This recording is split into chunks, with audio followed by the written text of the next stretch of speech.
Assalamualaikum warahmatullahi wabarakatuh. Ma'asyiral muslimin rahimakumullah.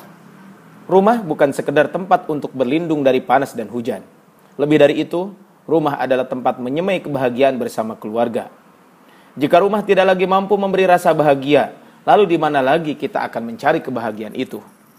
Rasulullah SAW pernah bersabda, "Arba'un minas sa'adah." Ada 4 perkara yang termasuk kebahagiaan. Al-mar'atus salihah, istri yang salihah. Wal maskanul wasi', tempat tinggal yang lapang. Wal jarus salih, tetangga yang baik. Wal markabul hani, dan kendaraan yang nyaman. Hadis riwayat Imam Ahmad, Ibnu Hibban, dan Imam Abu Daud. Kebahagiaan di dalam rumah tidak tergantung pada kemegahannya, tidak pula pada kemewahannya. Telah banyak bukti bahwa megahnya rumah tak mampu menyelamatkan keluarga dari kehancuran. Bukan faktor materi yang bisa menghadirkan kebahagiaan di rumah, tetapi sikap yang menjadi ikhtiar untuk mewujudkan kebahagiaan hakiki. Beberapa ikhtiar yang perlu dilakukan adalah: 1. Menjadikan rumah sebagai tempat untuk beribadah. Rumah adalah tempat yang seharusnya paling banyak digunakan untuk beribadah, karena kebanyakan orang menghabiskan sebagian besar waktunya bersama keluarganya di rumah. Sungguh ada banyak ibadah yang bisa kita lakukan untuk menjadikan rumah sebagai tempat ibadah. Di antaranya adalah zikrullah. Rasulullah SAW bersabda, perumpamaan rumah yang di dalamnya ada zikir dan rumah yang di dalamnya tidak ada zikir seperti orang hidup dan orang mati. Hadis riwayat Imam Muslim. Dalam hadis tersebut, Rasulullah SAW mengibaratkan rumah yang di dalamnya ada zikir seperti orang yang hidup, sedangkan rumah yang di dalamnya tidak ada zikir seperti orang yang mati. Adapun perbedaan hakiki antara orang hidup dengan orang mati adalah terletak pada dirasakannya kelezatan atau tidak. Hanya orang hidup yang bisa merasakan kelezatan, sedangkan orang yang mati tidak bisa lagi merasakannya.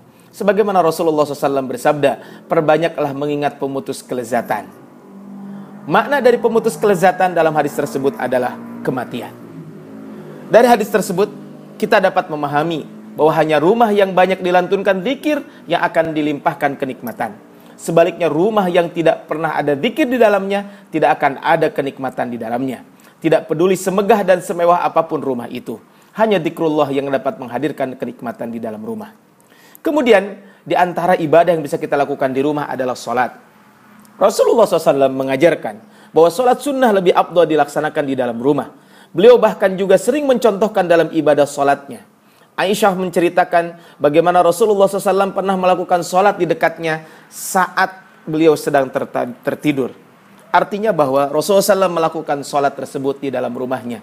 Rasulullah SAW bersabda, "Ij'alu fi buyutikum min sholatikum." Jadikanlah di rumah kalian sebagai tempat sholat kalian. "Wala tattakhiduha kubura." Dan jangan jadikanlah ia sebagai kuburan. Hadis riwayat Imam Bukhari dan Imam Muslim. Kemudian di antara ibadah yang bisa kita lakukan di rumah adalah membaca Al-Quran. Betapa indah jika setiap rumah disinari cahaya Al-Quran, karena penghuninya banyak melantunkan ayat-ayat suci Al-Quran di dalamnya. Dahulu suasana di kota Madinah seringkali terdengar seperti gemuruh suara lebah, karena di setiap rumah para penghuninya membaca Al-Quran pada waktu yang bersamaan. Andaikan suasana seperti itu dapat kita hadirkan kembali saat ini, insya Allah akan ada banyak keluarga yang merasakan kebahagiaan karena setan pergi jauh dari kehidupan mereka.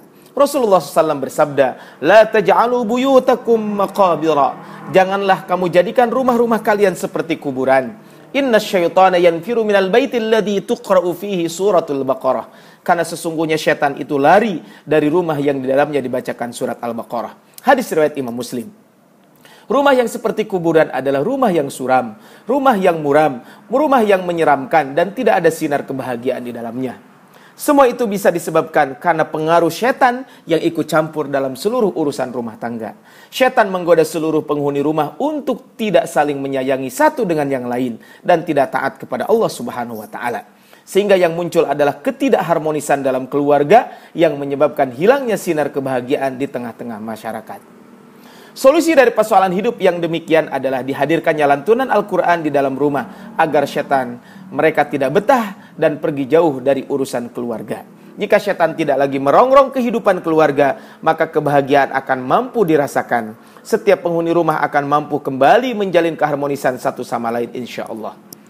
Ma'asyiral muslimin rahimakumullah. Yang kedua, usaha yang bisa kita lakukan untuk membuat rumah bahagia adalah dengan mendidik keluarga. Rumah yang bahagia adalah rumah yang di dalamnya dihadirkan upaya untuk mendidik keluarga agar taat kepada Allah Subhanahu wa taala. Setiap anggota keluarga saling mengajak pada kebaikan dan saling mengingatkan untuk menjauhi kemungkaran.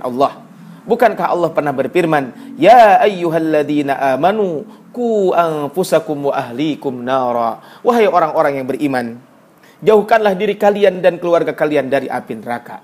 Mendidik keluarga dengan pemahaman agama yang baik merupakan sebuah kewajiban, sekaligus jalan untuk mendapatkan kebahagiaan.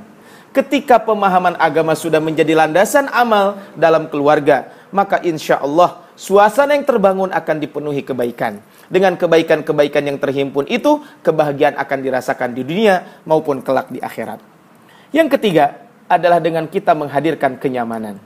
Dinamika hidup yang dijalani sering memeras energi fisik dan energi jiwa.